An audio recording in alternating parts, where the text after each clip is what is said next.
They had been roped together and spaced a foot apart. The younger ones had a hard time keeping in step with the adults. When they fell, they were immediately jerked back into line and then beaten around the shoulders and arms.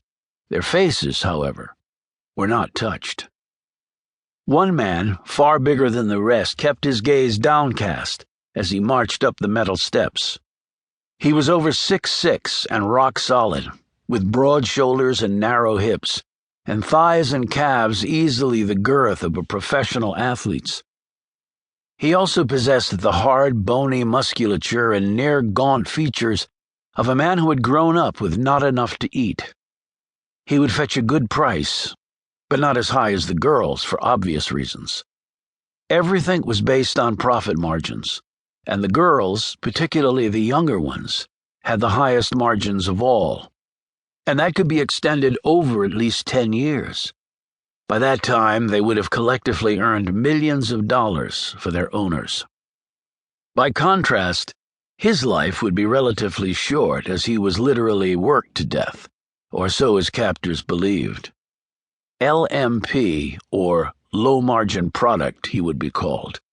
The girls, on the other hand, were simply referred to as gold. He seemed to be mumbling to himself, but not in a language that anyone around him could understand. He missed a step and stumbled.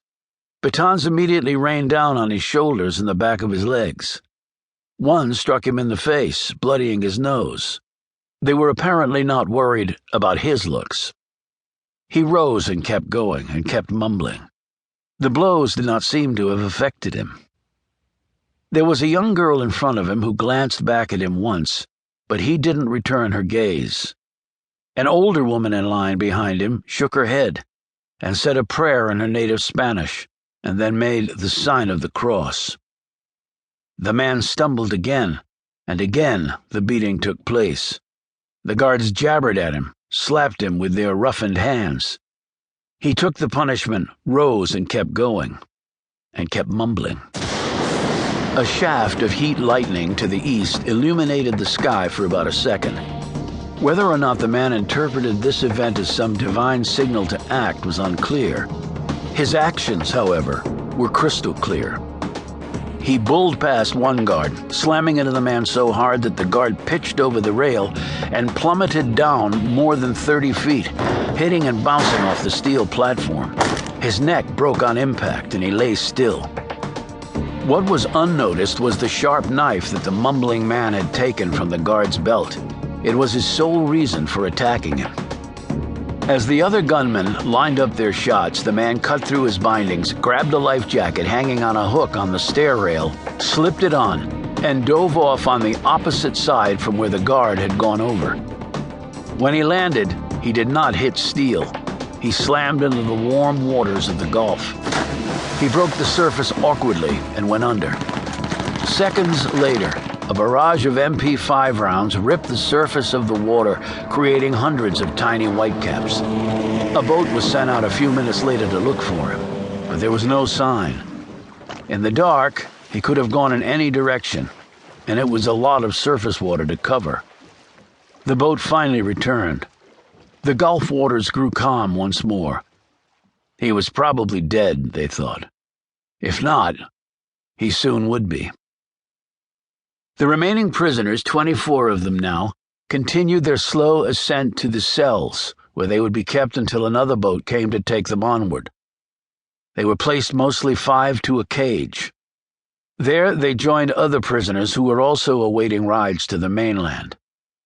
They were young, older, and in between. They were all foreigners, all poor, or otherwise not part of any mainstream society. Some had been targeted and captured. Others had merely been unlucky. As bad as that luck had been, it would only get worse once they left here. The guards, mostly foreigners themselves, never made eye contact and did not even acknowledge the existence of their captives, other than when they slid plates of food and jugs of water inside the cages. The captives were just nameless, meaningless bits of particle, temporarily residing in the Gulf of Mexico. They sat on their haunches. Some stared out between the bars of the cages. Most kept their gazes on the floor. They were defeated, resigned, unwilling to attempt to fight or find a path to freedom. They seemed to have stoically accepted their fate. The older woman, who had been behind the large man, would occasionally direct her gaze far down to the ocean's surface. It would have been impossible for her to see anything in the water from the enclosed space, but once or twice she imagined that she had